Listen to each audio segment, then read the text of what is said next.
Have you ever seen something that made your entire past come crashing back in a single second?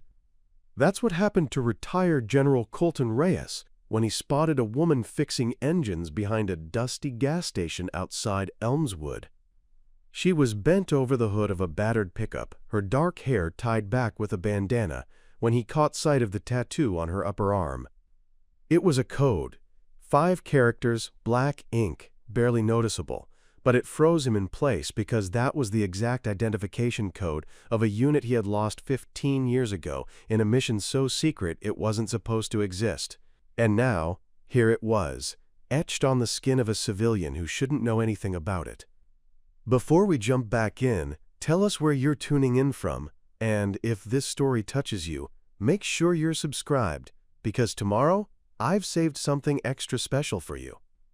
Colton Reyes hadn't planned to be anywhere near Elmswood that day. He had left the military 2 years ago, his service marked by medals, deep lines around his eyes, and a silence he carried like armor.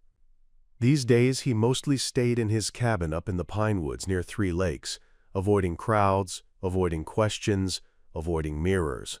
That morning he had been driving back from visiting an old comrade at a veteran's home 2 states away. A warning light blinked on his dashboard. Low oil pressure. He pulled off the main highway, turned onto a cracked side road, and ended up in a near-abandoned town with only one open gas station, its rusted sign swinging in the wind like a relic from the past. He got out of his truck to find someone to check the engine, and that's when he saw her, crouched by the garage, wiping grease from her hands onto her cargo pants, sleeves rolled up in the summer heat. She moved with efficiency, unbothered by the grime. She looked about 28, maybe 30, strong frame, no-nonsense aura. Colton would have admired the quiet determination in her posture even if nothing else had stood out. But then she turned slightly, pushing the car hood up, and he saw it. The code. VXR11.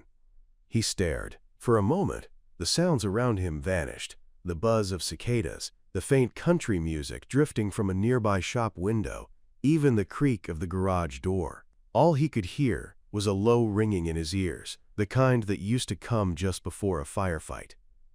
That code wasn't random.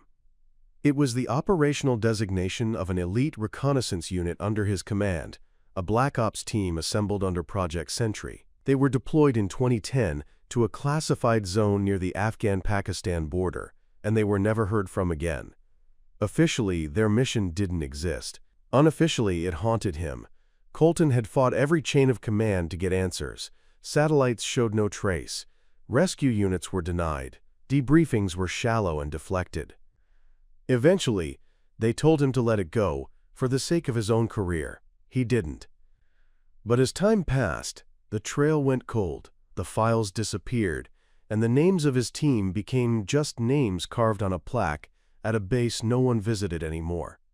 He never stopped carrying the guilt, especially for one operative, Kai Donovan, the youngest of the unit, just 19 when she vanished.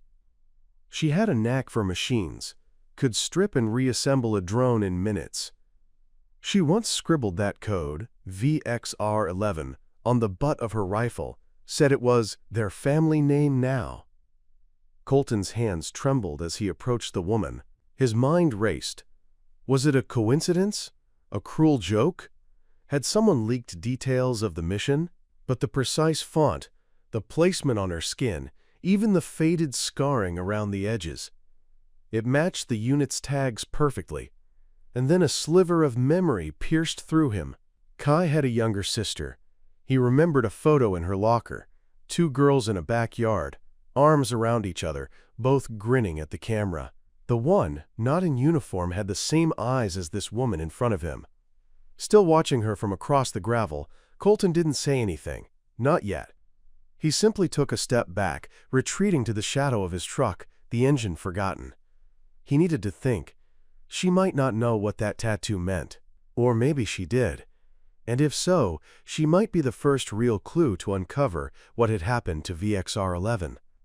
Either way, his years of silence, self-exile, and buried ghosts were about to shatter. He felt it deep in his bones. As she reached for a socket wrench and leaned back into the open engine, unaware of his gaze, Colton turned toward the gas station door and pushed it open. The bell jingled overhead. He needed answers, and if fate had brought him here, to this forgotten town, on this exact day, then it was time to stop running from the past and step back into it. Because whatever story this woman carried, it had already changed everything. Colton sat at the far corner of the gas station's cramped diner, a chipped mug of coffee cooling in front of him, as he kept one eye fixed on the window facing the garage. The woman was still there, now dragging a red hydraulic jack into place beneath the frame of the old pickup. Her movements were precise and practiced, the kind that came from years of doing the work herself, not just learning it secondhand. Every action she took whispered of someone who had no interest in being seen, only in getting things done. Colton had encountered soldiers like that in the field, the quiet ones, the ones who never talked about pain or asked for thanks. He knew that kind of silence. It was the language of survival. He hadn't asked for answers yet. That would come later. For now, he studied her from behind the dusty diner glass, not as a soldier watching a target, but as a man trying to decipher a puzzle, where every piece risked exposing an old wound. Her tattoo, it wasn't just a mystery anymore. It was a fracture in the sealed door of his memory. VXR-11 wasn't something anyone could stumble upon. That unit was built from the inside out, with layers of classified security, and those who were part of it either vanished into the ground or faded into rumors. And yet, here was this woman. No uniform, no clearance, and yet bearing the code like it had always belonged to her. The waitress brought over a refill without a word, and Colton offered a small nod, barely noticing. His mind was back in the desert, in the heat and dust and static-filled radio transmissions. The last confirmed message from the VXR-11 team had come on a scrambled channel, Kai's voice laced with adrenaline but steady, announcing they had made contact and were proceeding with extraction. After that, only silence. No gunfire, no distress call, just nothing. And now, 15 years later, a piece of that silence had found him in the form of a grease-stained mechanic, with eyes that mirrored the ones in that photo taped inside Kai's locker. Colton took another sip of his coffee and reached into the inside pocket of his jacket, pulling out his old field notebook, a habit he had never quite broken, even in civilian life. He flipped through the pages until he found the one he'd written about Kai's family, back when he made it a point to know something personal about every soldier under his command. Donovan, Kai, younger sister, Risa, 6 years younger, described as stubborn, sharp, obsessed with engines. He stared at the scribbled line for a long time, then looked back out the window. Risa. If this was her, then she'd be about 29 now. That checked out. The resemblance to Kai wasn't exact, but unmistakable once seen through the right lens. And if this was indeed Risa, then what the hell was she doing with that code on her arm? He left the diner without finishing his coffee, dropping a few bills on the counter, and stepped back into the heat. The sun had climbed higher, casting long shadows across the gravel, and the woman was now wiping her hands on a towel, standing back to examine her work. Colton approached, footsteps crunching against the dry ground, slow and deliberate, until he stood a few feet behind her. He didn't speak right away. Instead, he let the moment stretch, watching the rise and fall of her shoulders, the way she squared herself like someone expecting trouble but refusing to flinch from it. Finally, he cleared his throat. She turned, wiping sweat from her brow with her forearm, and looked him in the eye. Her expression shifted slightly, only for a second, a flicker of awareness, maybe suspicion, maybe something deeper, before settling into guarded neutrality. Up close, the tattoo was even clearer now, not fresh, not recent, but aged. This wasn't something she had just gotten. She'd worn it for years. Colton said her name carefully, almost as a question. Risa Donovan. No reaction at first, then her eyes narrowed a fraction. The way she looked at him changed, a layer of casual indifference falling away like dust shaken from an old coat. She didn't confirm her identity. Didn't deny it either. But she didn't look away. He asked about the tattoo. Where she got it. Why that code? Her gaze held steady, but her jaw tightened, and for a moment it looked like she might bolt. Then she exhaled slowly and crossed her arms. Her voice, when she finally spoke, was quiet but unyielding. She said she'd gotten it when she was 16, that it was her way of never forgetting the sister who never came home, that no one had ever asked about it before, not really, and certainly not anyone who would recognize it. Preparing and narrating this story took us a lot of time, so if you are enjoying it, subscribe to our channel. It means a lot to us. Now back to the story. Colton felt the air thicken between them. If she had tattooed that code on herself as a child, a teenager, then she'd known about the mission far earlier than she should have. That raised more questions than it answered. He asked if she knew what it meant. She said she knew enough. Enough to know the Army had lied. Enough to know that files had been scrubbed, that no one told her family anything real. And when her parents died years later, her mother from a stroke, her father from a car wreck not long after, the last person she had in her world was already dust in the wind. That tattoo was her anchor. Colton didn't respond right away. He felt something shift in his chest, an old guilt reawakening. He had made promises to protect every name under his command, but in the end, bureaucracy had buried his reach, and time had buried his regrets. Now here was a sister, grown and full of fire, carrying the memory like a scar. She asked him why he cared, why now, after all this time, and that was when he told her that he was there when the signal cut out, that he led the unit, that he remembered Kai. And for the first time since he'd seen the code, her composure cracked. She didn't cry, she didn't speak, she just stood there, eyes locked on his, and nodded once. Not in agreement, but in recognition. The past had finally spoken. The garage fell into a heavy silence, one that neither Colton nor Risa rushed to fill. The air between them was thick with old truths and unspoken wounds, suspended in the smell of oil and sun-baked pavement. Risa leaned against the front of the truck she'd just finished patching up, arms folded across her chest, face half hidden in shadow. Colton stood across from her, not as a general anymore, not as a soldier with rank or authority, but as a man confronting the pieces of a story that had never truly ended. For years he had buried the weight of that lost mission in layers of silence and solitude, convincing himself that whatever had happened out there was beyond his reach. But now, standing face to face with the sister of the youngest operative in VXR-11, he felt the old walls beginning to crumble. Risa broke the silence first, asking if he had ever found anything, any sign, any clue, after they vanished. Her tone was steady, but her voice carried the edge of someone who had built her own armor out of years of unanswered questions. Colton shook his head slowly and told her the truth, that he had tried, harder than anyone knew, that he had fought every protocol and called in every favor, that he had even risked his own career to push past the restrictions that kept the mission classified. But after weeks of satellite scans, failed drone passes, and stone-faced briefings from men who spoke in riddles, the mission was quietly sealed and buried. Even his own inquiry reports had vanished. The only thing he had left were his memories, and a file so redacted it looked like it had been dipped in black paint. Risa didn't seem surprised. She nodded faintly, as if she had already assumed as much, and said she had spent the last decade building engines not just to survive, but to listen. That was her word. Listen. To stories, to chatter, to veterans passing through town who didn't realize how much they were saying.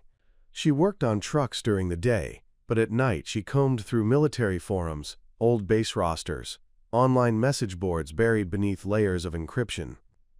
And slowly, she began piecing together slivers of a puzzle that no one wanted solved. She'd found fragments, mentions of a covert unit, blurred photographs of soldiers in unnamed regions, testimonies posted anonymously and quickly deleted.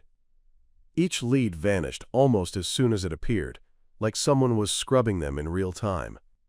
What shocked Colton most wasn't that she had done this. It was how far she'd gotten, alone. With no clearance, no access, no official training. Risa had traced shell corporations used for procurement, ghost flight manifests, and even followed one rumor all the way to a burned-out safehouse in Turkey, where someone had once mentioned a girl who could fix a drone in under 60 seconds. That girl, she said, sounded a lot like her sister. Colton couldn't help but be impressed. He had known men with entire agencies backing them who hadn't found half of what this woman had uncovered on her own. But there was something else. Risa hesitated before she said it, her voice lower now, almost uncertain. She told Colton she had once received a letter. No name, no return address, just a single line inside. She made it out. The handwriting was shaky, as if written by someone in pain, and the envelope had arrived in the middle of a rainstorm, soaked and barely legible. She had held onto it for 6 years, never knowing whether it was real or just some cruel trick. But she believed it. Deep down, she believed Kai had lived, at least for a while after the mission disappeared.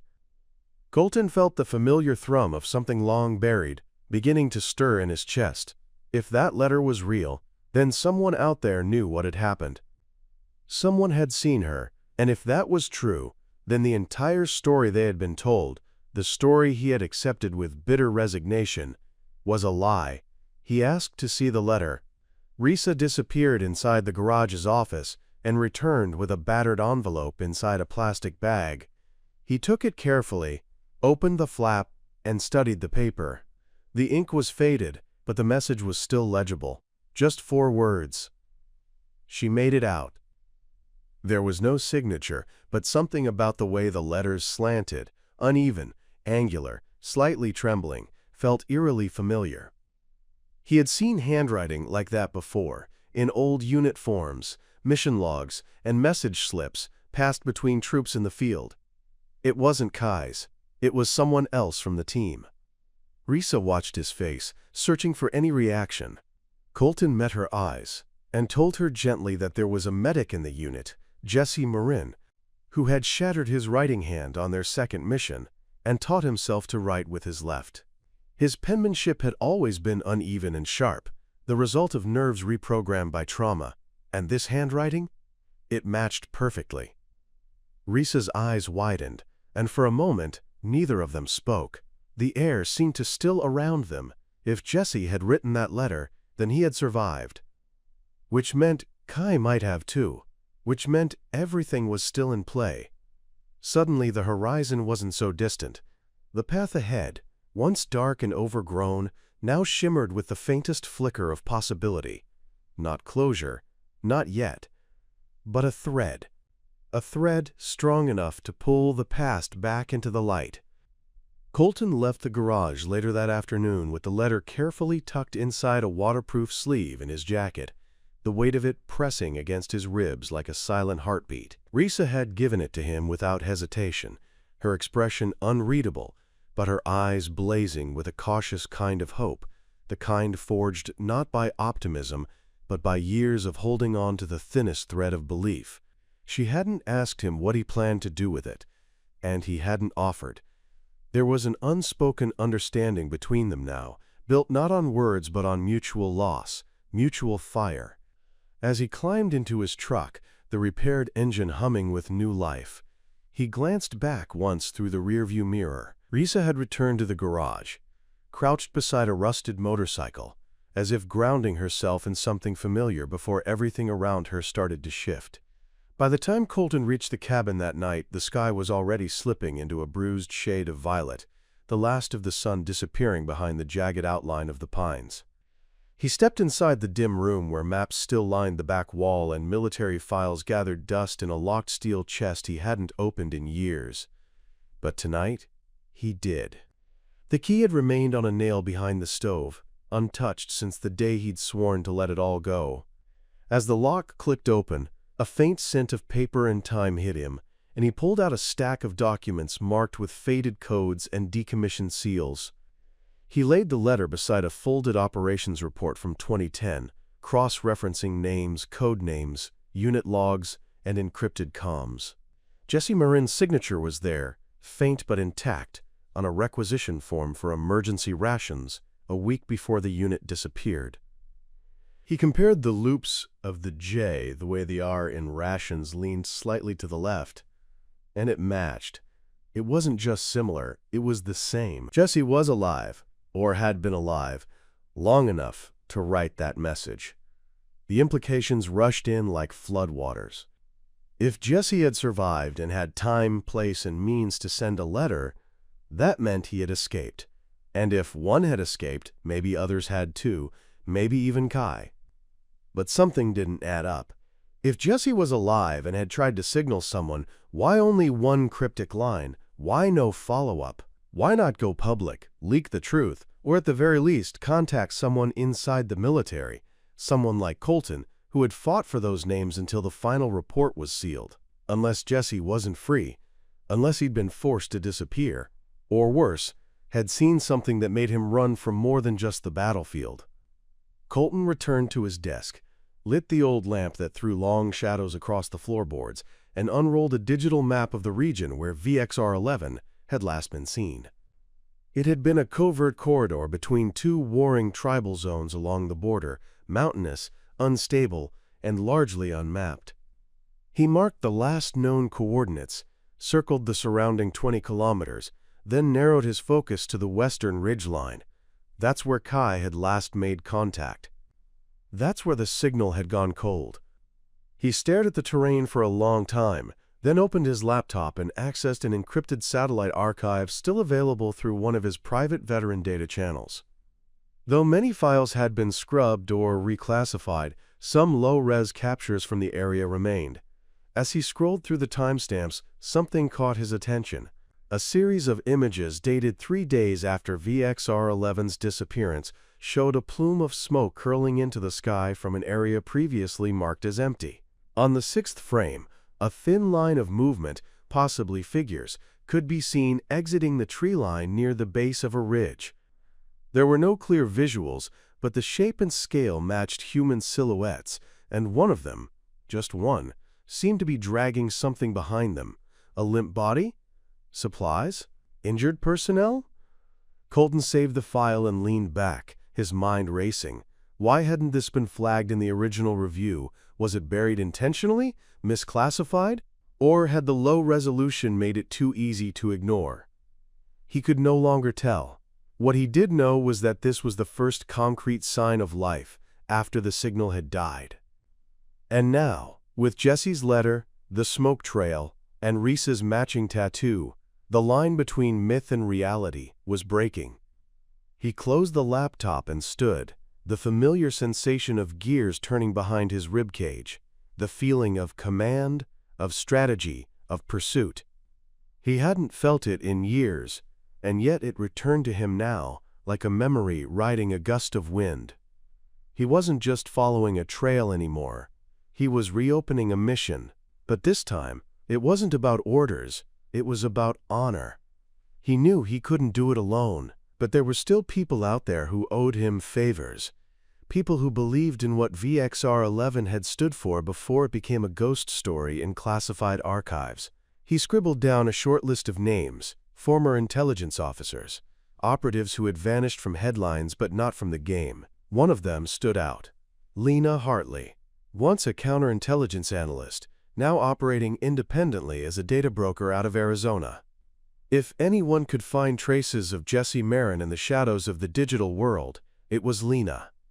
As he reached for the phone, Colton paused. The thought of dragging Risa into this world, this dangerous, unpredictable world, sent a sharp current through him. But then he remembered her posture, her defiance, her eyes. She was already in it. She'd stepped into the fire long before he had shown up. And maybe she deserved to walk the rest of the path with someone who finally saw the flames. He picked up the receiver, dialed a secure number from memory, and waited for Lena's voice to answer. When she did, he simply said he was back on the hunt. There was a ghost out there with a name and a unit code burned into someone's skin, and he intended to find it. This time, no permissions, no barriers, no silence. The next morning the sun rose over Fort Bryer with its usual routine calm, casting golden hues over the training grounds and mess hall, but something in General Dalton Coyle's world had shifted irreversibly.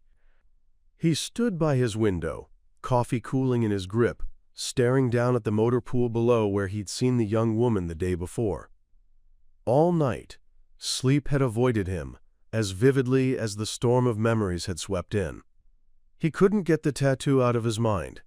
Unit 9 to 47, his old unit, the one that had gone missing behind enemy lines more than 2 decades ago in a mission classified so high, it had vanished from most records.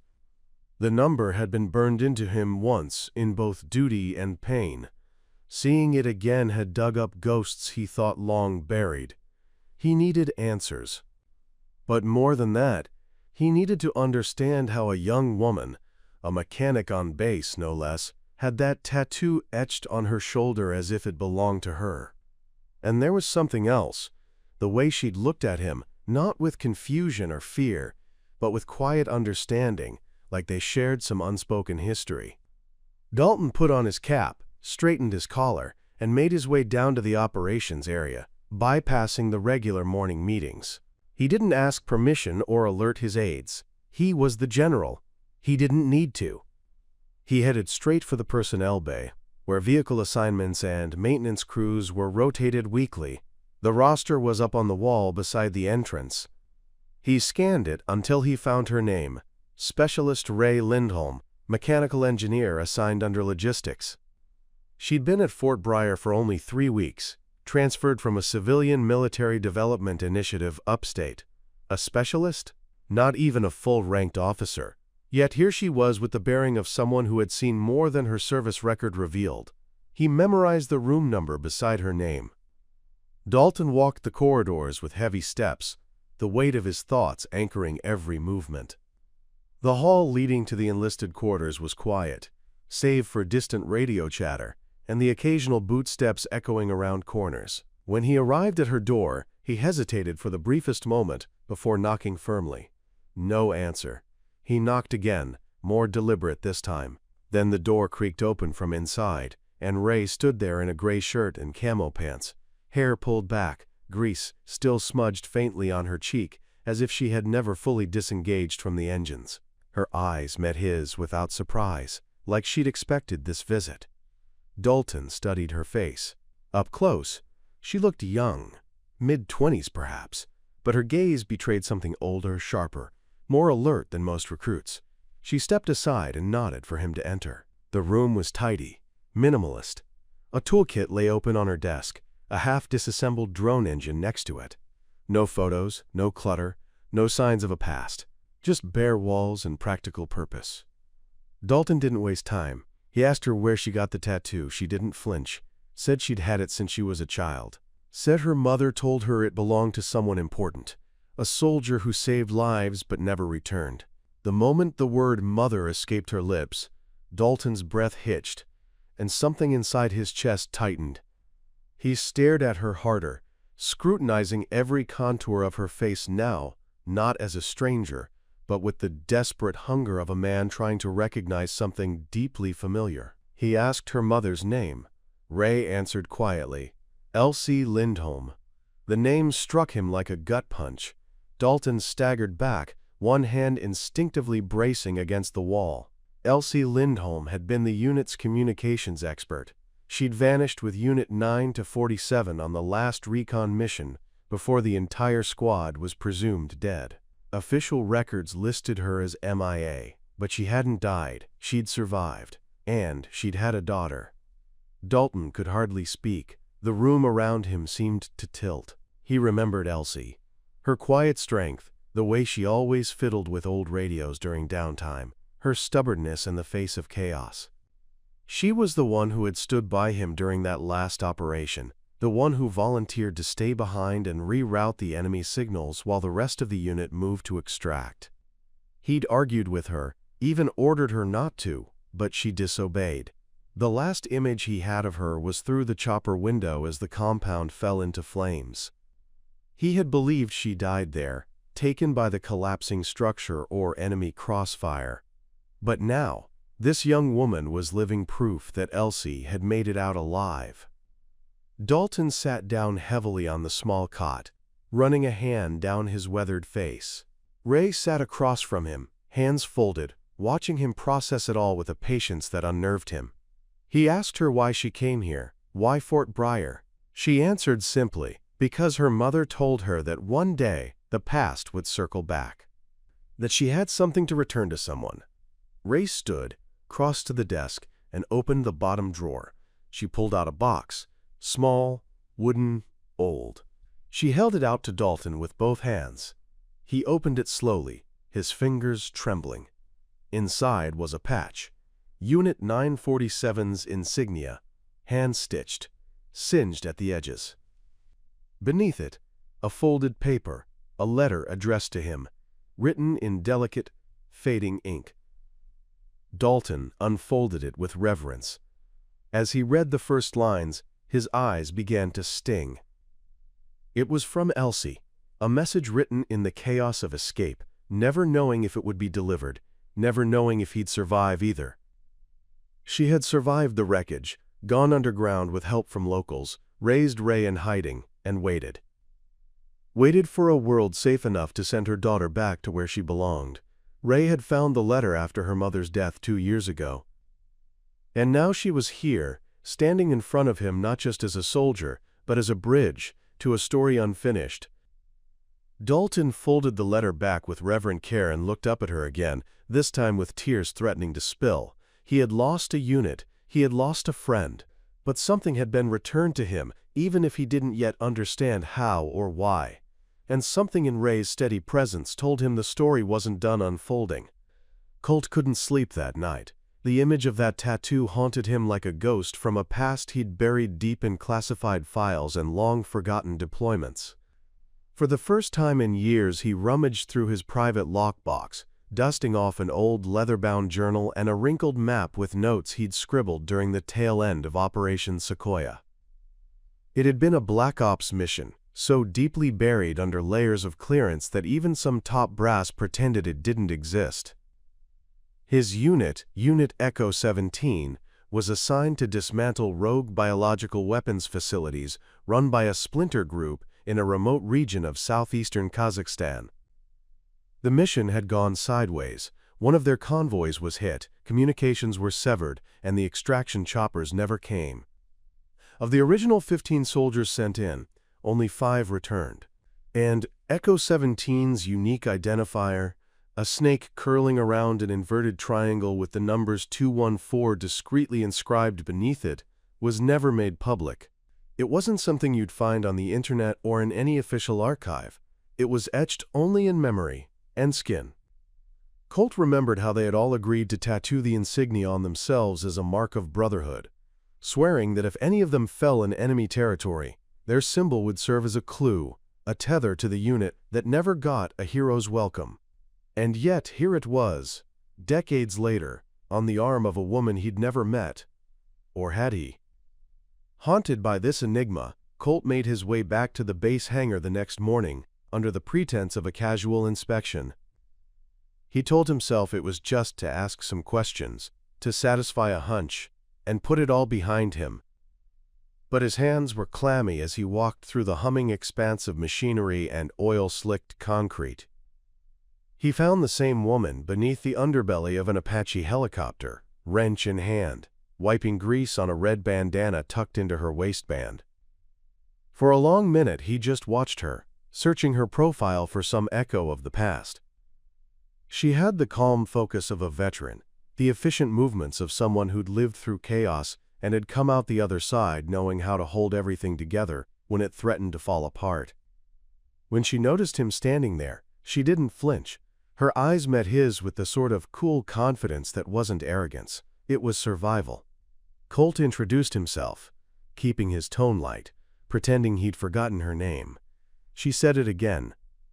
Kara, and something inside him tugged hard. Kara. There had been a Kara in the Sequoia mission logs, but not as a soldier. A technician. A civilian asset. She'd been embedded briefly for engine optimization. Barely 20 years old then. not supposed to be on the front lines.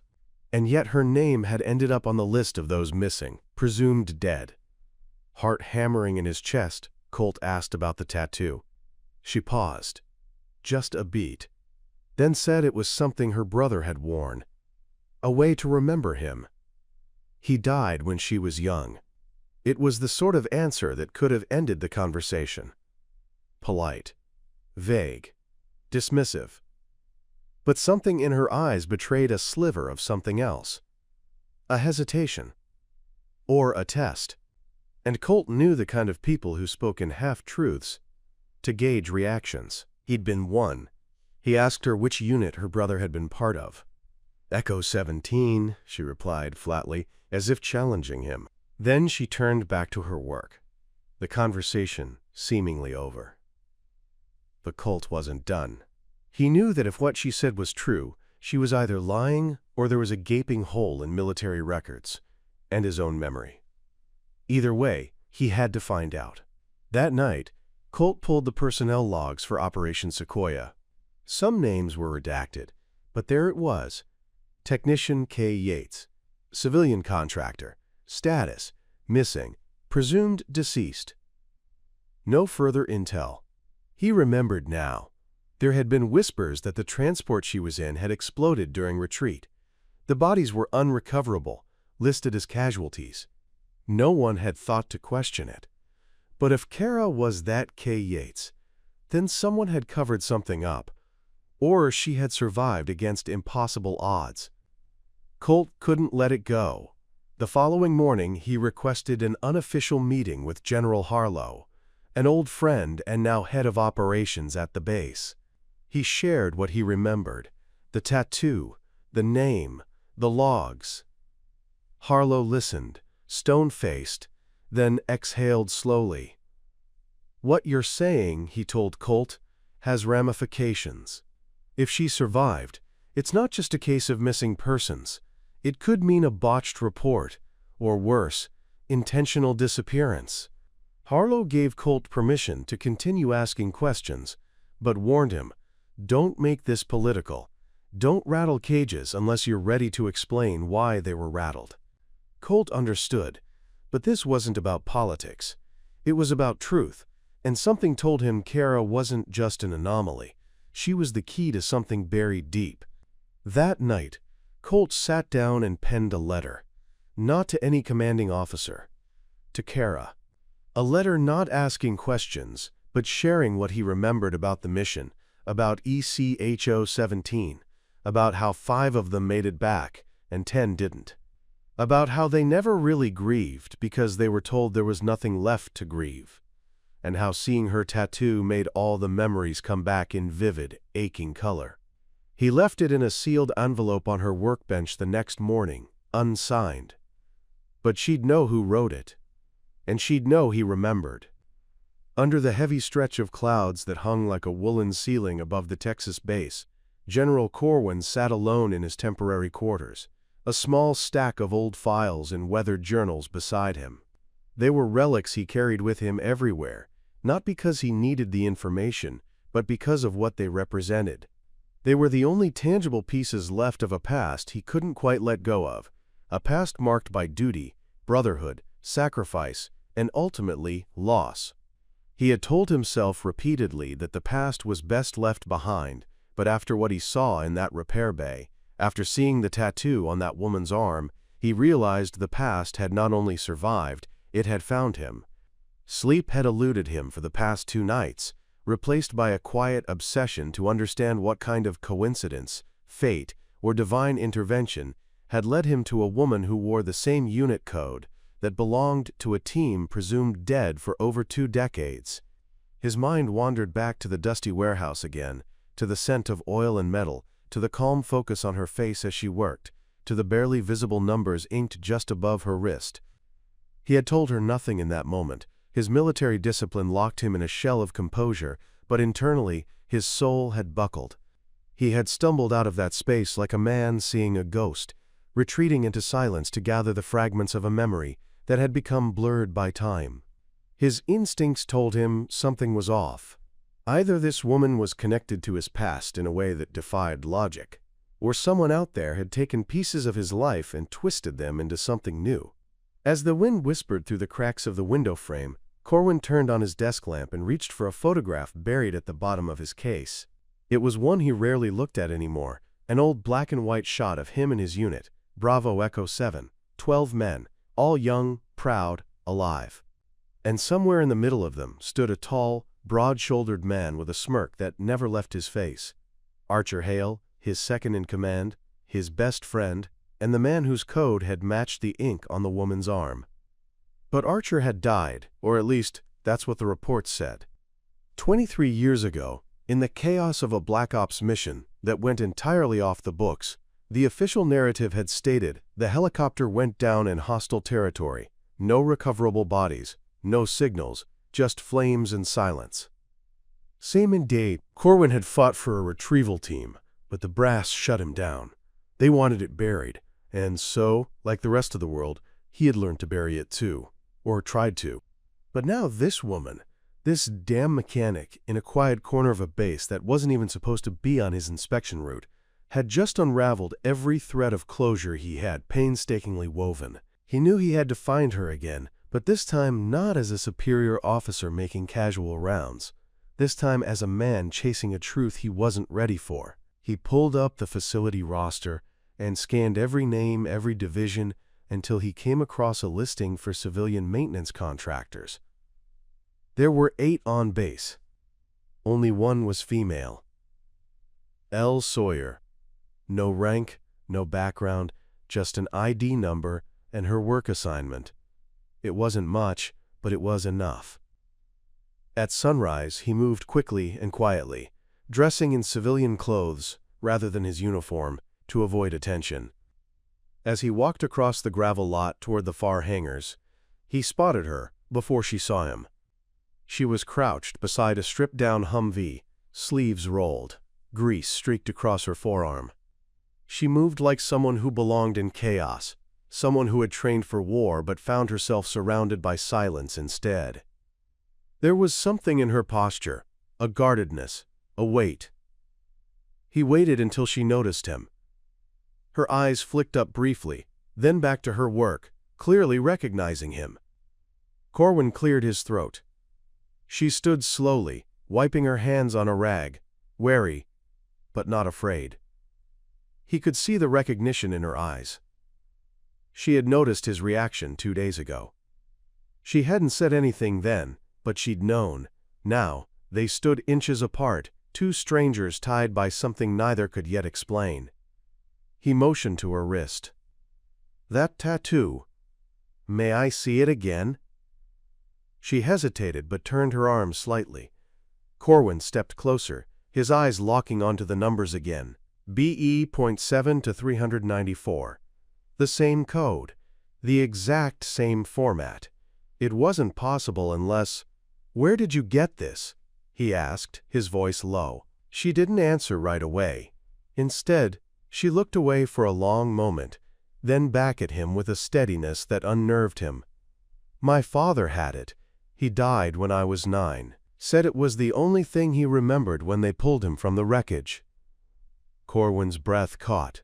Wreckage. Pulled. Not confirmed dead. Not burned beyond recognition. "Your father's name?" he asked slowly. "Was it Archer Hale?"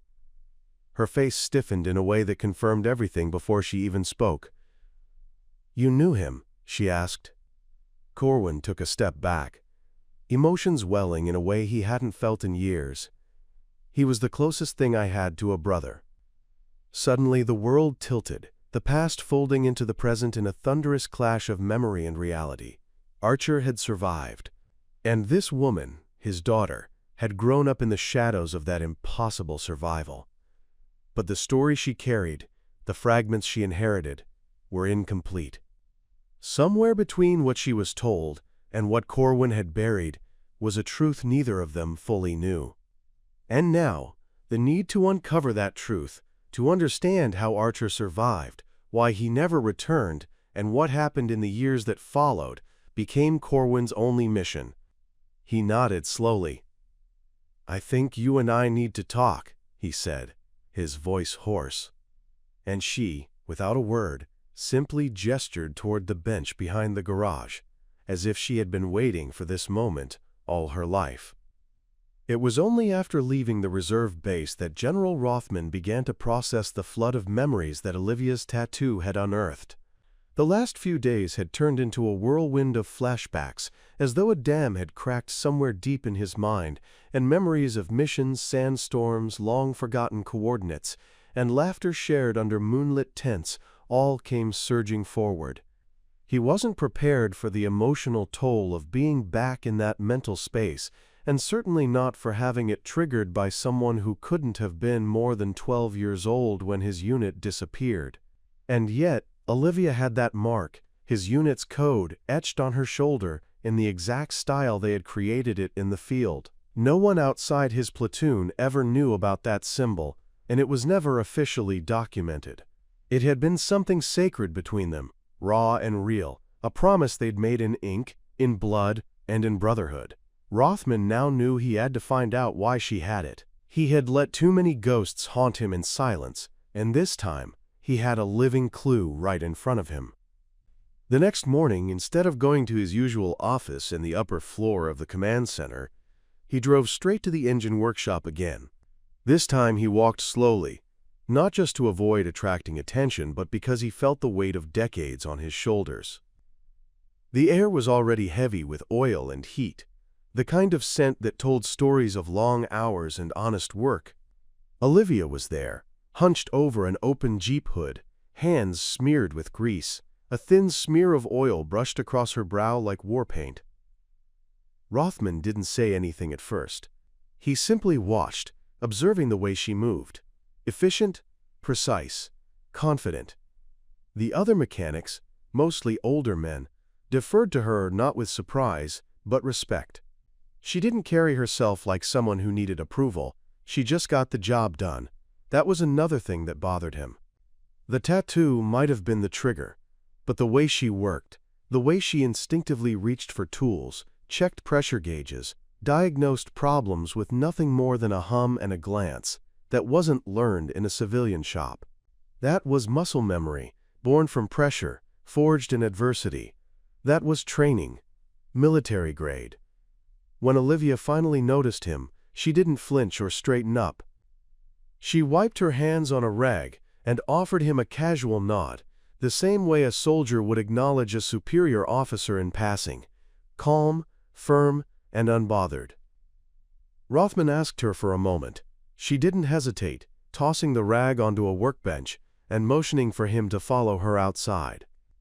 They walked toward the edge of the lot, where unused machinery parts and rusted vehicles sat like forgotten relics. The sun beat down, but neither of them minded. Rothman leaned against the chassis of an old armored truck, his eyes locked onto her with a quiet intensity. He told her he recognized the tattoo, that it belonged to his lost unit, Echo Phantom 7-3. Olivia didn't deny it. Instead, she looked out over the dusty horizon for a long time before finally speaking. She said it had been her father's. The tattoo, the symbol, the legend behind it, it had all come from him. Rothman's heart lurched. He had lost 15 men on that final mission. Most were confirmed dead.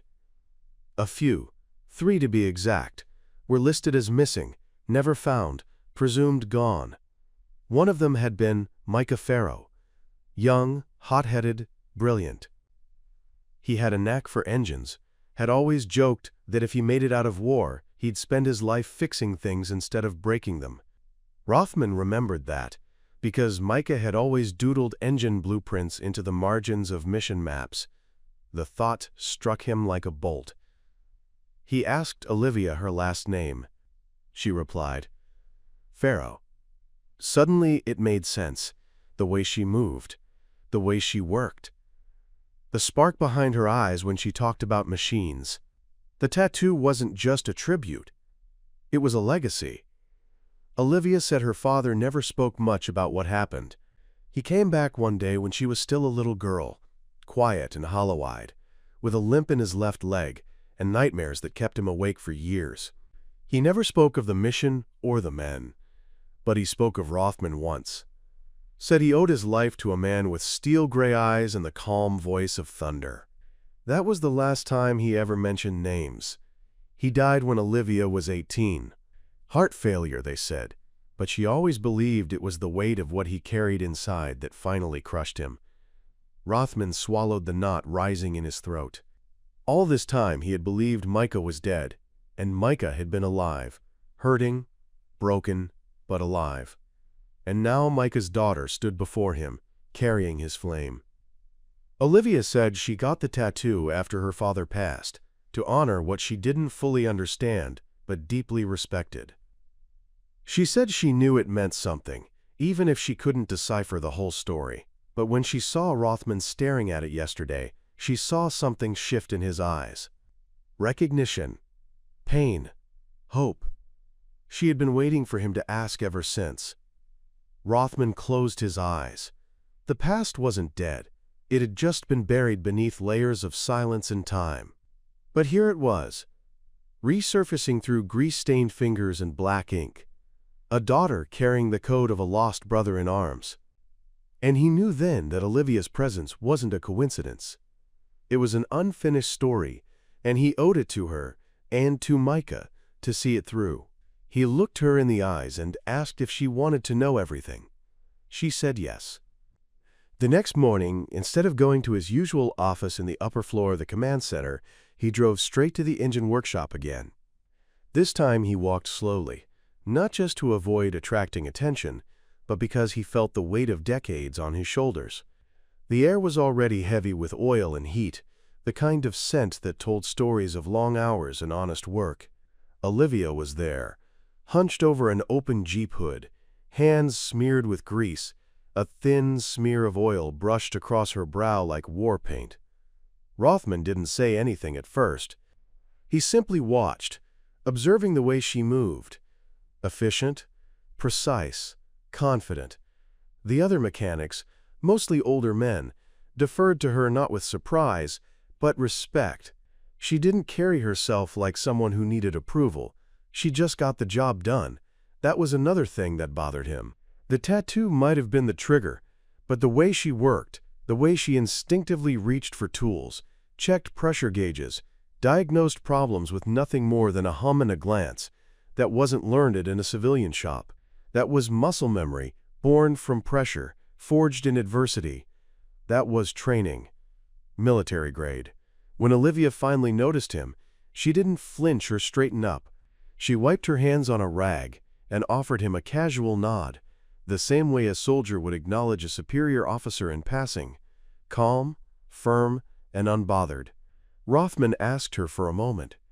She didn't hesitate, tossing the rag onto a workbench and motioning for him to follow her outside. They walked toward the edge of the lot, where unused machinery parts and rusted vehicles sat, like forgotten relics. The sun beat down, but neither of them minded. Rothman leaned against the chassis of an old armored truck, his eyes locked onto her with a quiet intensity. He told her he recognized the tattoo, that it belonged to his lost unit, Echo Phantom 7-3. Olivia didn't deny it. Instead, she looked out over the dusty horizon for a long time before finally speaking. She said it had been her father's. The tattoo, the symbol, the legend behind it. It had all come from him. Rothman's heart lurched. He had lost 15 men on that final mission. Most were confirmed dead. A few, 3 to be exact, were listed as missing, never found, presumed gone. One of them had been Micah Farrow. Young, hot-headed, brilliant. He had a knack for engines, had always joked that if he made it out of war, he'd spend his life fixing things instead of breaking them. Rothman remembered that, because Micah had always doodled engine blueprints into the margins of mission maps. The thought struck him like a bolt. He asked Olivia her last name. She replied, Farrow. Suddenly, it made sense. The way she moved, the way she worked, the spark behind her eyes when she talked about machines. The tattoo wasn't just a tribute, it was a legacy. Olivia said her father never spoke much about what happened. He came back one day when she was still a little girl, quiet and hollow-eyed, with a limp in his left leg and nightmares that kept him awake for years. He never spoke of the mission or the men. But he spoke of Rothman once, said he owed his life to a man with steel-gray eyes and the calm voice of thunder. That was the last time he ever mentioned names.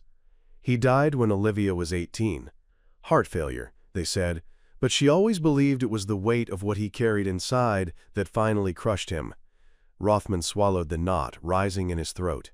All this time he had believed Micah was dead, and Micah had been alive, hurting, broken, but alive. And now Micah's daughter stood before him, carrying his flame. Olivia said she got the tattoo after her father passed, to honor what she didn't fully understand but deeply respected. She said she knew it meant something, even if she couldn't decipher the whole story. But when she saw Rothman staring at it yesterday, she saw something shift in his eyes. Recognition, pain, hope. She had been waiting for him to ask ever since. Rothman closed his eyes. The past wasn't dead. It had just been buried beneath layers of silence and time. But here it was, resurfacing through grease-stained fingers and black ink. A daughter carrying the code of a lost brother in arms. And he knew then that Olivia's presence wasn't a coincidence. It was an unfinished story, and he owed it to her and to Micah to see it through. He looked her in the eyes and asked if she wanted to know everything. She said yes. She hesitated, then walked over and pulled a small, battered notebook from her duffel bag. She tossed it on the table. Inside were field codes, drop point sketches, names, aliases, mostly, but one of them stood out. A handler named Kestrel. The name hadn't appeared in any of Hank's recovered files, but he recognized it all the same. Kestrel had been a ghost in his own right, always operating in the periphery, always one step ahead of accountability. Hank picked up the notebook with reverence. They weren't chasing ghosts anymore. The ghosts were alive, breathing, and one of them had just given him the first real lead in years. The storm outside had finally arrived, rattling the windows with dry wind and dust. And somewhere out there, Kestrel was still hiding. But now, he wasn't hiding from ghosts. He was hiding from the one man who had survived both the war and the cover-up. And Hank Reddick was done being silent. The wind had picked up again that morning, brushing dry leaves across the gravel as the sun cast long shadows across the grounds of the Easton Veterans Workshop. General Howard stood just outside the central hangar, his arms crossed tightly, eyes fixated on the figure inside, the young woman who, whether she liked it or not, had drawn him into something larger than either of them could yet name. Riley moved with calculated focus, hunched over the rusted chassis of an old Army transport, her gloved hands disappearing into the bowels of the vehicle with practiced precision. Her long hair was pulled back and tucked beneath a faded cap, and the edge of that familiar tattoo peeked out beneath the sleeve of her shirt, a quiet symbol that haunted Howard like a whisper from his past. He'd spent the last few days digging into old mission logs, declassified field reports, and personnel records, everything he could access without raising suspicion. He'd even called up an old favor with a man at Central Archives. The deeper he dug, the more elusive the truth became. Operation Typhoon had been sealed for years, and only fragments had survived the bureaucratic gutting that followed the war. Yet the tattoo, an encrypted sequence of letters and numbers known only to members of Unit Echo Zulu, was irrefutable. It wasn't a coincidence. Riley was connected somehow. Whether she was a direct descendant, a survivor who'd escaped the collapse of Echo Zulu's final mission, or something else entirely, Howard didn't yet know. But he was certain that the girl working on the engine in front of him was holding a thread that could unravel decades of silence. Howard took a few slow steps forward into the hangar, the air growing cooler in the shadow of the corrugated steel roof. Riley didn't look up. Her wrench clanked sharply against the manifold, followed by a frustrated exhale. He watched her for another few moments, then cleared his throat deliberately. She didn't flinch, but she did pause. The stillness between them settled heavy for a moment, before she finally spoke, her voice even, but guarded. She said she figured he'd come around eventually, that people like him couldn't help themselves when something didn't make sense. Howard admitted she was right. He told her he had questions. She responded without turning, Questions weren't owed answers, not automatically. He told her he understood that. He told her he wasn't there to interrogate her or exploit anything. He just needed to understand what that code meant to her. Riley slowly turned her head then, her expression unreadable, her eyes shadowed beneath her cap. She studied him for a beat and asked what he knew about a classified rescue mission in the Adhara Desert 30 years ago, one where a team of 12 never returned. Howard's pulse ticked. She was fishing, but it confirmed something. She knew about the mission. She wasn't guessing. She was connected.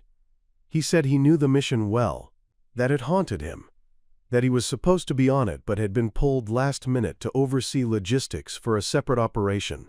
He'd lived with survivor's guilt ever since. Riley nodded slowly and stepped away from the engine. She tugged her sleeve up deliberately now, revealing the full tattoo for the first time. The digits were etched around a pair of broken wings. Beneath them, faded and almost unreadable, were the initials NC. Riley said those were her father's initials, Nathaniel Carter, Sergeant First Class, Unit Echo Zulu. Howard staggered back a step. Nathaniel Carter had been his friend, his second in command, his brother in everything but blood. Carter had been one of the most fearless soldiers he'd ever known, and he died in the Adhara collapse. At least, that's what the reports had claimed. No remains had ever been recovered, no transmissions. Just an empty black box from a downed chopper and a final ping from Carter's locator, which went dark shortly after. Riley explained that when she turned 12, her mother gave her a trunk filled with her father's things. Photos, letters, a worn dog tag, a field manual wrapped in oilcloth with encrypted notes in the margins. That tattoo had been drawn on one of the last pages, along with a message her mother told her to memorize. If you ever see someone react to this, you'll know they were there. She had it inked on her arm the day she turned 18. Howard sat down heavily on an old crate beside the engine. Riley remained standing. She said she hadn't meant to spook him that first day, but she'd seen something flicker across his face when he saw the tattoo, and she realized this wasn't just another forgotten veteran walking through the door. She'd waited to see if he'd bring it up. When he didn't, she thought maybe she'd been wrong. Howard admitted he hadn't known how to approach it, that it had shaken him in ways he hadn't been prepared for. He'd buried the past so deeply that part of him never thought it would surface again. They sat in silence for a long while after that, the hum of the workshop filling the space between them. Eventually, Riley picked up her wrench again and resumed her work. Howard watched her, something shifting in his chest, a strange, warming ache. It was like finding a living echo of a voice he'd thought lost forever. She was Carter's daughter. No doubt. Her presence opened old wounds, yes, but it also offered something else. A path to closure, and, maybe, if they were both willing, a path to understanding the real cost of silence and war, and the strange, bittersweet ways legacy survives when memory falters.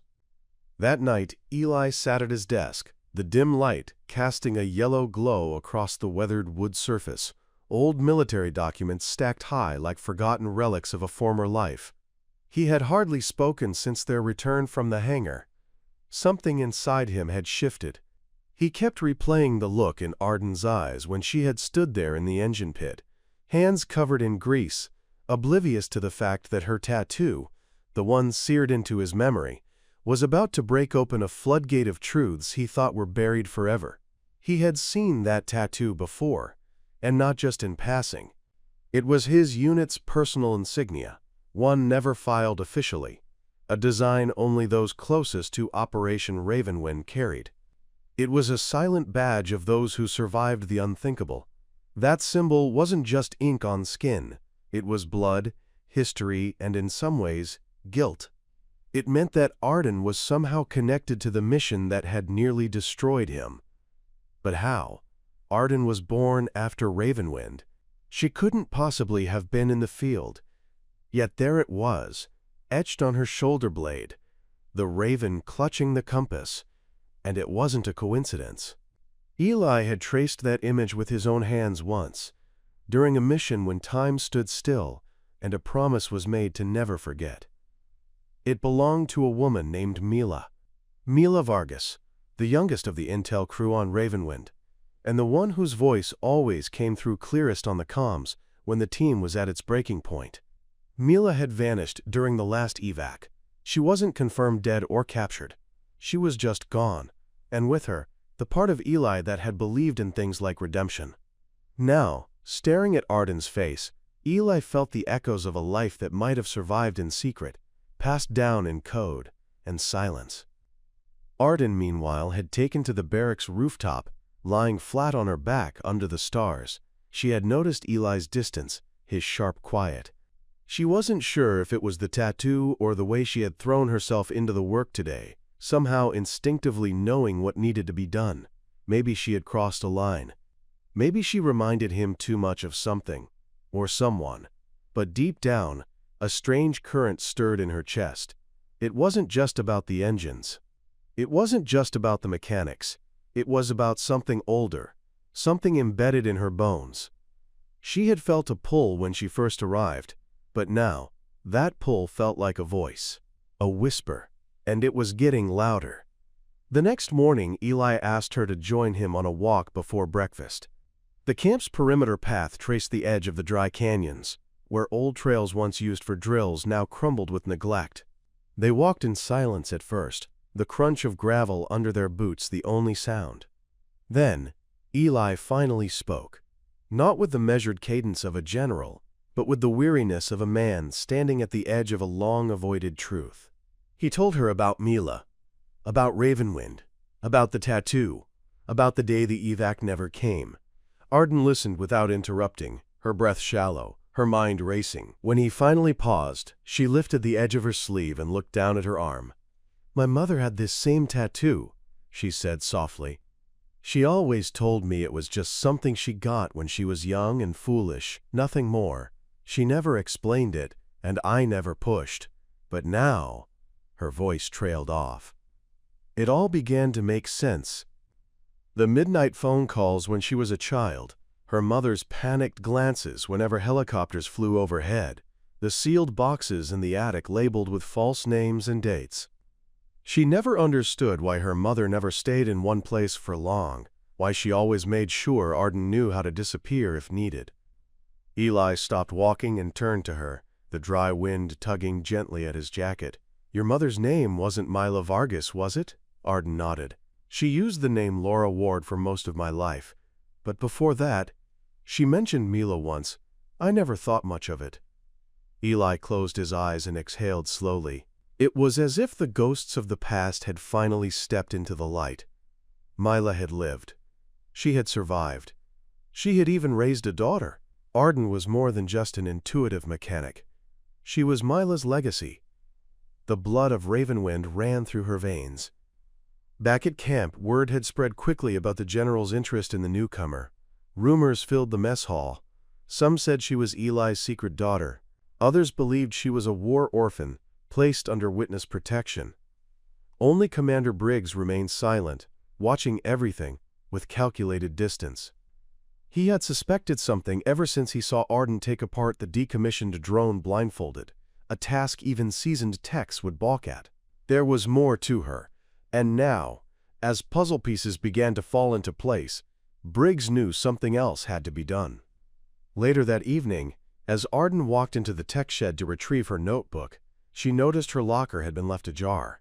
The file she kept hidden in a false bottom, the one with her mother's old letters, faded Polaroids, and that sealed military patch, was gone. Her heart pounded. She rushed to Eli's quarters and found him bent over an old comms terminal, transmitting something encrypted. Before she could speak, he turned. "I need you to see something," he said, pulling up a file marked Classified Ravenwind Residual Intel. On the screen, a list of coordinates, names, and dates appeared, each more mysterious than the last. One stood out: Phoenix 0, location compromised, redirect to Subject 9. Arden's eyes widened. She had seen Subject 9 inches on her mother's files once, but never knew what it meant. Eli stared at the entry with a haunted look. They thought Mila was dead. They didn't realize she escaped with intel they never recovered. They've been looking for her ever since. Arden swallowed. And now, they're looking for me. Outside, the desert wind howled through the canyon, a shriek through the rusted wires. What had begun as a simple assignment to repair military tech had now turned into a race against time. Arden wasn't just uncovering the truth. She was walking straight into the storm her mother tried so hard to protect her from. The moment Ava stepped into the dilapidated records room deep within Fort Colburn's restricted West Wing, something shifted inside her. The air was thick with dust and history, and the scent of old paper, oil, and metal lingered like a ghost of time. General Harland moved behind her in silence, his boots echoing against the metal flooring. The walls were lined with file cabinets and rusted lockers, and in the corner, an old vault-like door had already been swung open, revealing crates of tapes, personnel logs, and battered field notes from decades ago. Harland motioned for her to step closer, his expression unreadable. Ava swallowed hard. She had always wanted answers, but now that she was at the threshold of learning the truth, her chest tightened with a mixture of fear and anticipation. He bent down, opened a dusty crate, and pulled out a worn leather file, its corners frayed, the insignia barely visible. It was stamped with Unit Raven 12. She stared, eyes widening. RAVEN 12, she whispered. That was the code tattooed on her shoulder, the same code her father always told her never to reveal. Harland opened the folder, and a stack of yellowed photographs spilled onto the desk. Black and white shots of young soldiers, some with their arms slung around each other's shoulders, others mid-mission, dirty, alert, and alive, in ways only men under fire could be. One photo slid forward more than the others. It was a shot of a small desert camp. In it stood her father, 25 years younger, unmistakable with his square jaw and lopsided grin. Beside him stood a woman, tall, with sharp features, hair tied back tightly, and in her arms a baby. Her father had written a date on the back, May 12, 1998. Ava's breath caught. That was her birthday. Harland's hand rested on the photo for a moment longer before he finally pulled a laminated report from the file. "Your father never told you what happened that year," he said. "But I will." Ava leaned forward, hanging on every word. Raven 12 wasn't just a recon unit, it was Black Ops, answerable only to the top military brass. Your father, Sergeant Caleb Mercer, was recruited after an ambush in Kurdistan left half his original unit dead. He was resilient, quiet, but brilliant at field improvisation. We needed minds like his. Harland paused and tapped the folder. He wasn't the only one. We recruited people from all walks. Mechanics, translators, nurses, even local civilians. But what made Raven 12 unique was that it functioned as a family. That's why we called it a ghost unit, invisible on paper, but bonded for life. He turned the page. But in late 1998, they went missing. Operation Tempest. Classified sweep in northern Turkmenistan. One of our labs was hijacked by insurgents. Raven 12 was deployed to retrieve both personnel and a prototype device that could destabilize encrypted signals. He sighed. The mission was compromised. They were ambushed on extraction. The official report was that the team perished. But the truth is murkier. Ava's head was spinning. My father survived. Yes, Harlan nodded. He and one other escaped. A woman named Leona Arakian. She was a logistics officer and former engineer. That's her in the photo, holding you. Ava stared at the picture again. Her heart hammered. Her mother had always been a mystery, her father deflecting every question with vague answers and distant smiles. She traced the outline of the woman's face with her finger. There was a fierce intensity in her eyes, but also softness.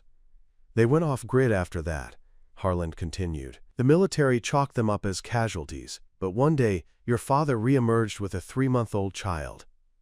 He came to me personally, told me everything, said he had to disappear again to keep you safe.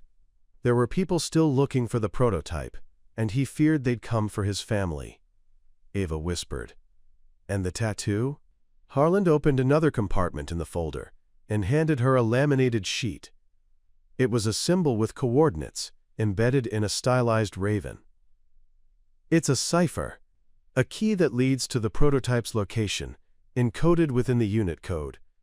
He tattooed it on you so it would never be found unless absolutely necessary. You were the vault. Ava sat down heavily on the stool beside the desk, everything unraveling and falling into place. Her father's nightmares, the constant relocations, the fact she had never stayed in one town longer than a few years, and now, the strange men who'd shown up at her garage, the incident that triggered all this. They're after it again, aren't they? She said. Harlan nodded, and whoever sent them knew where to look. We intercepted chatter about a mechanic in Montana with a quote, ghost mark. We hoped it was just rumors. But when I saw you that day, fixing that engine with surgical precision, the tattoo glinting in the sun, I knew immediately. Ava looked up at him, her voice steady despite the surge of emotions. So what now? He met her eyes. Now we find the prototype before they do. And we protect the only living link to Raven 12. She closed the folder and stood up straighter. Then, let's get moving. Harland gave a rare, approving nod. There's one more thing. He opened the drawer and pulled out a small, rusted tin. Inside was a key and a folded note. Your father left this the last time I saw him. He said if you ever came here, it belonged to you. Ava unfolded the note with trembling hands. Written in her father's familiar script were the words, "If she ever finds you, she's ready. Tell her the truth. And if she still wants to find me, give her the key." Beneath it were two simple words, Forge Bay. Ava looked up. What's Forge Bay? Harland was already pulling out a map. It's where Raven 12 was born, and possibly where the answers to everything still lie. The sun had dipped below the jagged ridge of the mountains by the time they returned to the garage, casting long shadows across the valley as if time itself were slowing to a crawl.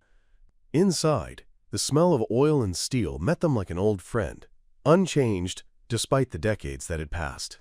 Riley walked a few steps ahead of General Hawthorne, her boots crunching on the gravel, her back straight but her shoulders slightly tense. The silence between them wasn't heavy, just pregnant with the weight of 1,000 things unsaid. Hawthorne stopped just before the threshold, taking in the space again, this time not just as a military investigator or a curious veteran, but as a man grappling with fate's long and winding hand. Riley looked over her shoulder, offering him a nod before stepping aside and gesturing toward a metal cabinet against the far wall. He hesitated, then approached, each footstep like a drumbeat echoing in a tunnel carved by time. He pulled the creaking door open slowly. Inside was a collection of small containers, notebooks, and a faded military-issue duffel bag that made his breath hitch. It was a duffel issued only to active Special Recon Unit 9 personnel during the Alejo operations. The patches on the side were worn but unmistakable, and the initials stenciled in black marker, JWC, confirmed it.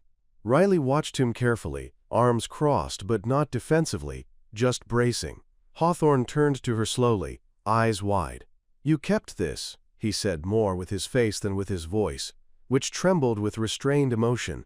She stepped forward, took the bag from his hands gently, and unzipped it. Inside was a carefully preserved set of photos, maps with encoded scribbles, dog tags, and 2 strips of camo uniform, torn and stained with dried mud and what could only be blood. Hawthorne leaned in, his hands shaking as he picked up a photo. 6 soldiers grinning under the blistering sun, 3 of them with their arms around one another. His younger self stood in the middle, flanked by 2 men whose names he hadn't spoken aloud in years. His voice cracked when he murmured, "This was taken 2 days before the raid." Riley nodded. "It was found by the villagers. I wasn't supposed to get it, but someone smuggled it out. My mother, she said it was important to keep it, that it might one day explain everything." Hawthorne stared at the items laid before him, each a fragment of the past preserved with the reverence of a shrine. It felt less like a garage and more like a memory temple. His fingers brushed over the tags of Captain Joe Wallace and Sergeant Cruz, men who had vanished in the chaos of the final mission. The last time he had seen them, they were being swallowed by smoke and gunfire. He had believed them dead until whispers had trickled in, rumors of prisoners, of disappearances, of betrayal. Riley sat on an overturned crate near the workbench and began to talk, not with the urgency of someone confessing, but with the steady clarity of someone who had rehearsed this story in their mind 1,000 times.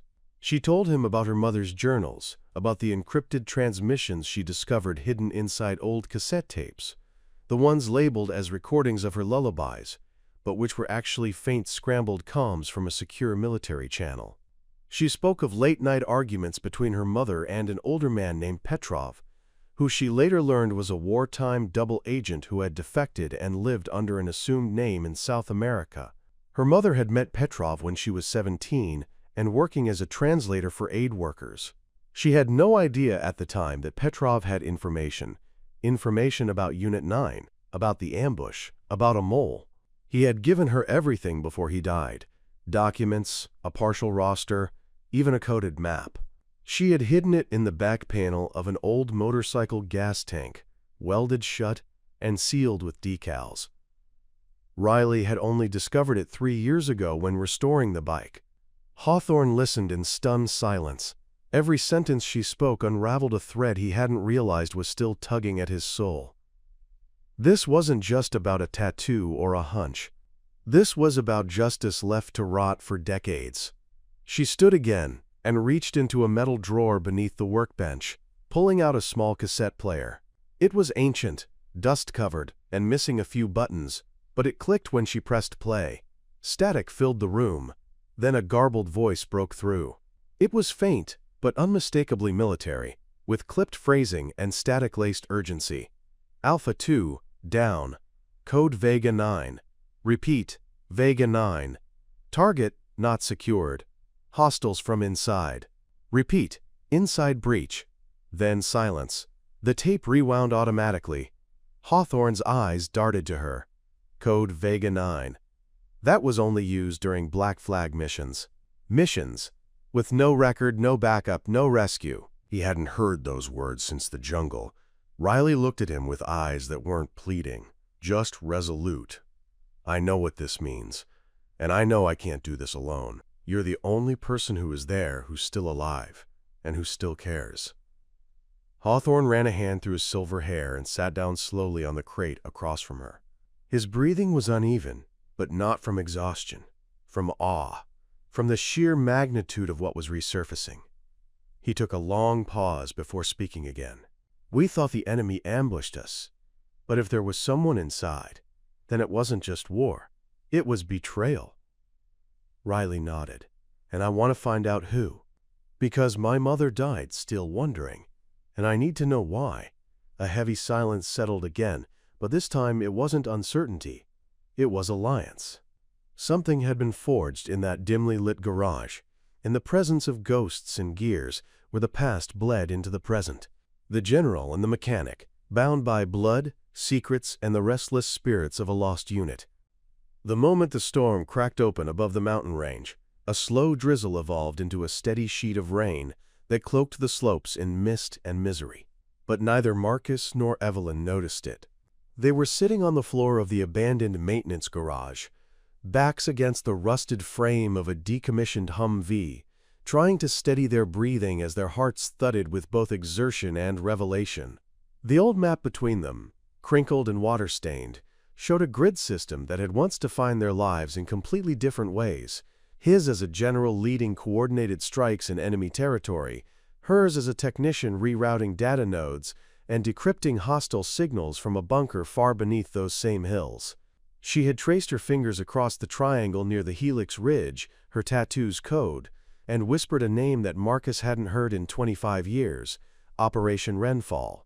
That name, long since buried under classified files and official denials, brought a ghostly tremble to his voice as he confirmed it. Marcus had watched dozens of brave soldiers disappear in that cursed sector, including a scout named Darrell Wexley, the only man he had ever called brother-in-arms. And now here he was, learning that Evelyn had once worked directly beneath the surface in that very region, in a covert network of underground labs and emergency tech centers whose existence had been denied even to top brass. She hadn't known the bigger picture back then. She was just 20, newly recruited, brilliant with hardware, and terrified of the war that raged overhead. But the code on her wrist, that wasn't a tattoo she chose.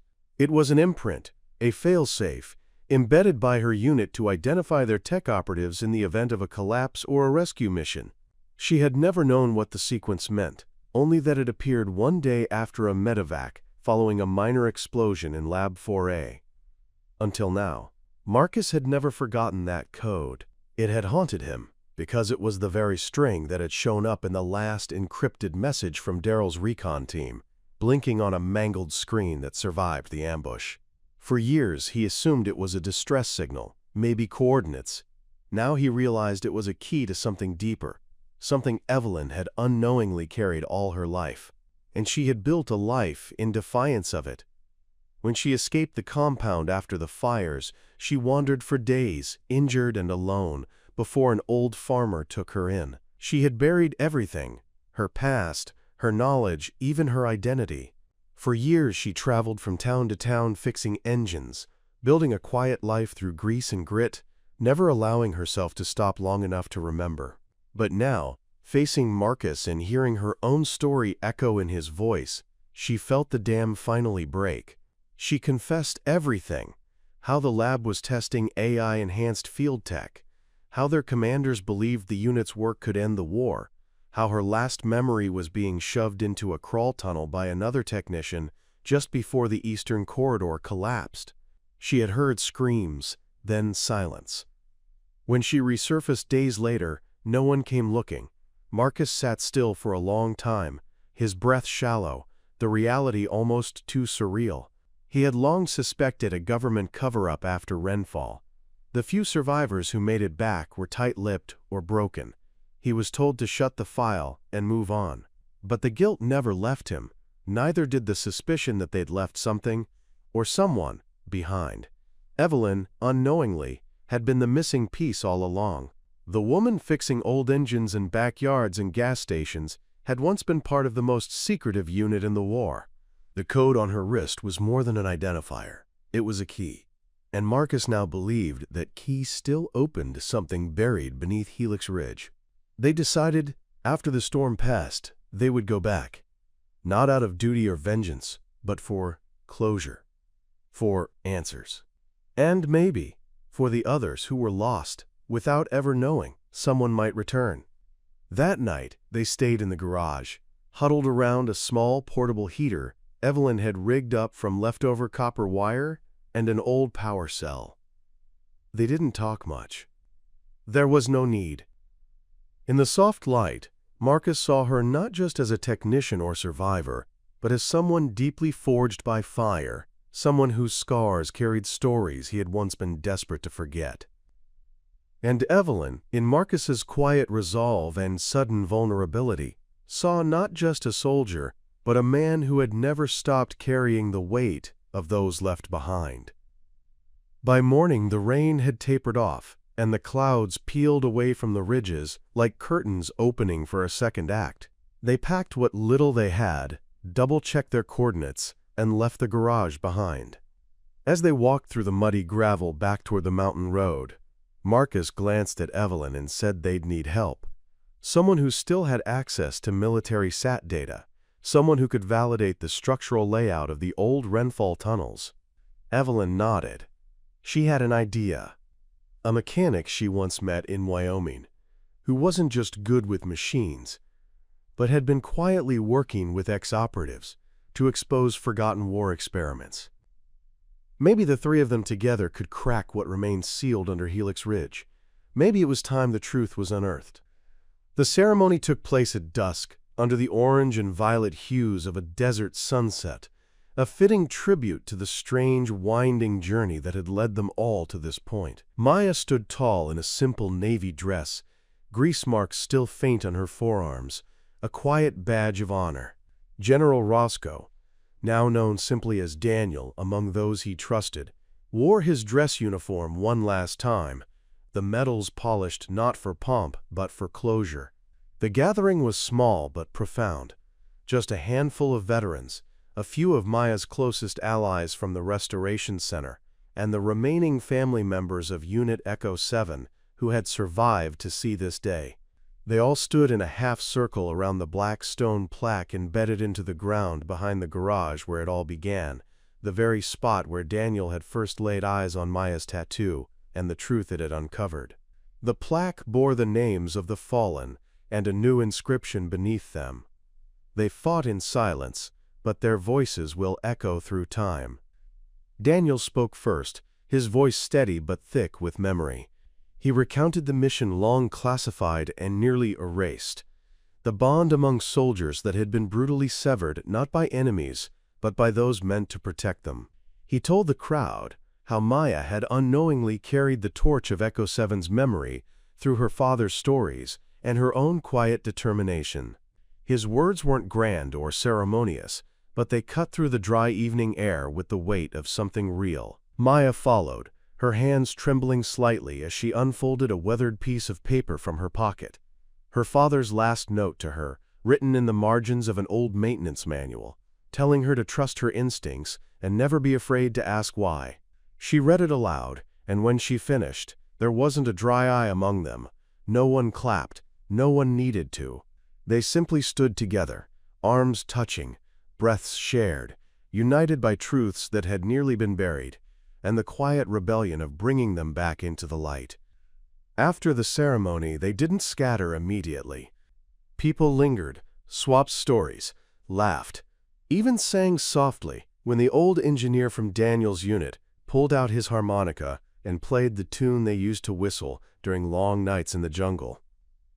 Maya moved through them like gravity, listening more than she spoke, receiving nods and handshakes and the occasional hug. At one point, a teenage girl approached her, shy and wide-eyed, and pulled up her sleeve to reveal a tattoo identical to Maya's. She whispered that her great-uncle had died in Echo 7, and she'd gotten the tattoo to remember him. Maya didn't say anything for a moment. She simply placed her hand over the girl's and nodded. No explanation was necessary. Later, Maya and Daniel sat on the hood of her old Jeep, looking out across the dry plains. The stars had begun to pepper the sky in full, and the air smelled like sage and motor oil. They had agreed they wouldn't speak of the old titles or duties anymore. Daniel had declined several interviews, and Maya had refused to sell the garage despite numerous offers. She said there was something sacred about that place now, something alive and humming just beneath the dirt floor and rusted tools. Daniel, who had once led classified missions across continents, now came by twice a week just to fix old motorcycles with Maya and drink coffee that was always slightly too bitter but always tasted like home. Their bond was never defined or labeled. It simply was a quiet partnership built on trust, forged in trauma and sealed by truth. They didn't need to say they'd changed each other's lives. That was obvious in the way Daniel smiled now without stiffness, and the way Maya no longer worked in complete silence, but with an old radio playing in the background, sometimes even humming along. And though neither of them would ever call what they had a fairy tale, it was something more enduring, a shared peace that had once felt impossible. The world didn't shift because of their story. Politicians didn't resign, and no dramatic documentaries were aired. But small ripples began. Other veterans stepped forward with long-suppressed memories. Other daughters asked questions about fathers who'd disappeared without closure. A movement began, quiet but steady, one that said silence no longer protected the brave. It only erased them. Maya was asked to speak at local schools, not as a mechanic or a soldier's daughter, but as a reminder of what truth can do when it's given space to breathe. And in the end, that was the legacy of Echo 7. Not just the mission, not just the code on Maya's arm, but the echo of resilience, of unfinished stories finally completed, of families mended with the glue of recognition and remembrance. Maya never had her father back, but she had something else now. A reason to keep building, to keep asking, and to keep telling the stories others tried to forget. And Daniel, no longer a ghost of his former life, had found in Maya the spark to live again not as a general, but as a man who could finally rest without shame. As the night grew colder and the stars thickened above them, Maya turned to Daniel and whispered something no one else would hear, but he smiled like he had waited years to hear it. And with that, they climbed off the hood, walked back to the garage, and flipped the light on. The hum of the old fluorescent bulb buzzed to life, and with it, the quiet persistence of memory, healing, and the undeniable power of truth. Up next, you've got 2 more standout stories right on your screen. If this one hit the mark, you won't want to pass these up. Just click and check them out. And don't forget to subscribe and turn on the notification bell so you don't miss any upload from us.